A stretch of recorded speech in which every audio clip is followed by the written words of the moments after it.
कैसे यूपी में बीजेपी की हार के बाद मुजफ्फरनगर सीट पर बीजेपी के अंदर घमासान छिड़ गया है। पूर्व केंद्रीय मंत्री संजीव बालियान को मिली हार के बाद संजीव बालियान और संगीत सोम के बीच जुबानी जंग चल रही है। संजीव बालियान ने संगीत सोम से जुड़े सवाल के जवाब में कहा है कि जिन्होंने खुलकर समाजवादी पार्टी का साथ दिया, पार्टी उन पर कार्रवाई करेगी।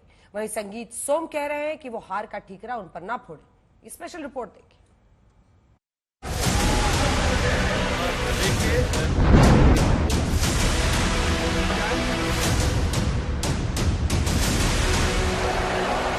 पीएम मोदी ने तीसरी बार प्रधानमंत्री पद की शपथ लेकर अपना प्रण तो पूरा कर लिया। नरेंद्र दामोदर दास मोदी।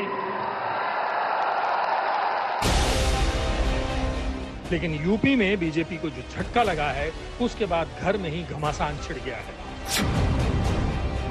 यूपी में बीजेपी 62 सीटों से 33 पर आ गई। अब हार का ठीकरा एक दूसरे के सिर पर फोड़ा जा रहा है और यूपी में बीजेपी के अंदर एक लड़ाई पश्चिमी यूपी के मोर्चे पर छिड़ गई है। जी हां, मुजफ्फरनगर से केंद्रीय मंत्री संजीव बालियान चुनाव हार गए। समाजवादी पार्टी के उम्मीदवार हरेंद्र सिंह मलिक ने संजीव बालियान को 24,672 वोटों से हराया। समाजवादी पार्टी के हरेंद्र सिंह मलिक को 4,70,721 वोट मिले तो संजीव बालियान को 4,46,049 वोट मिले। अब संजीव बालियान कह रहे हैं बीजेपी के कुछ लोगों ने खुलकर समाजवादी पार्टी का साथ दिया, पार्टी उन पर कार्रवाई करेगी। मंत्री चुनाव के दौरान संगीत सोम के कई बयान आए, उस बयान का बड़ा नुकसान देखा जा रहा है, अगर माना जाए। मुख्यमंत्री की रैली हुई, रैली होने के बाद तुरंत बाद उनका बयान आता है, लेकिन ऊपरी तल पे मतलब माना जाए प्रदेश अध्यक्ष या कोई कार्रवाई नहीं की गई, जबकि इतने बयान अलग अलग बयान आए।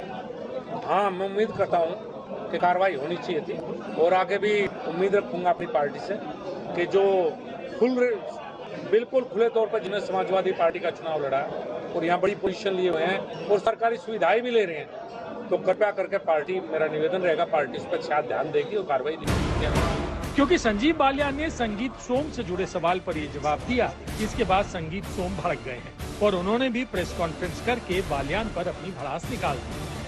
मुझे तो मीडिया के सामने इस बात के लिए आना पड़ा क्योंकि मुझ पर नाम लेकर आरोप लगाया गया। मैं भारतीय जनता पार्टी के अपने नेतृत्व से यही कहूंगा कि इस सारे विषय की जांच होनी चाहिए। मैं भी 2022 में चुनाव हारा था। कारण क्या है मैं कुछ नहीं कहूंगा, लेकिन मैंने पार्टी को अपनी बात बताई और पार्टी ने उसकी जांच की होगी या कर रही होगी। मैंने कभी भी मीडिया के सामने हार का ठीकरा किसी के सिर पर नहीं फोड़ा आके। मैं संजीव बालियान जी को भी यही सलाह देना चाहता हूं कि पार्टी के कार्यकर्ता के तरीके से आप अपनी बात रखिए, पार्टी फोरम पर रखिए। संगीत सोम तो ऐलानिया कह रहे हैं कि संजीव बालियान अपने ही घर में हार गए और नाम उनका ले रहे हैं। वो चरथावल जैसी विधानसभा में क्यों हारे? हमारी वो विधानसभा है वे जिसमें वो कहते हैं कि मैंने विकास के नए आयाम रचे हैं।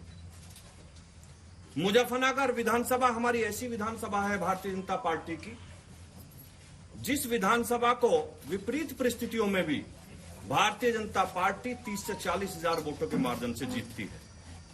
लेकिन इस बार उस विधानसभा को भी हम 800 वोटों से जीते।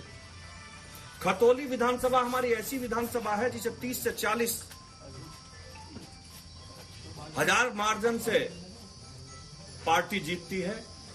हम उसे भी शायद 2000 वोटों से जीते। हम मुजफ्फरनगर की जो माननीय बालियान जी की हमारे भाई हैं, जो उनकी घर की विधानसभा है चरथावल और बुढ़ाना, ये उन्हीं दो विधानसभाओं पे हारे। तो उन्हें चिंतन मनन ये करना चाहिए कि आखिर मैं घर की विधानसभाओं पे क्यों हारा। आपको बता दें कि पश्चिमी यूपी की 27 सीटों में से बीजेपी को 2019 में 19 सीटें मिली थी, तो 2024 में बीजेपी 13 सीटें ही जीत पाई, जबकि एसपी को 2019 में 4 सीटें मिली थी और 2024 में एसपी ने 10 सीटें जीती। और कांग्रेस का 2019 में खाता भी नहीं खुला था और इस बार उसने भी 1 सीट जीत ली, जबकि आरएलडी भी 2019 के मुकाबले 0 से 2 सीटों पर पहुंच गई। पश्चिमी यूपी में यह हाल बीजेपी का उस वक्त हुआ है जब बीजेपी और आरएलडी ने गठबंधन किया।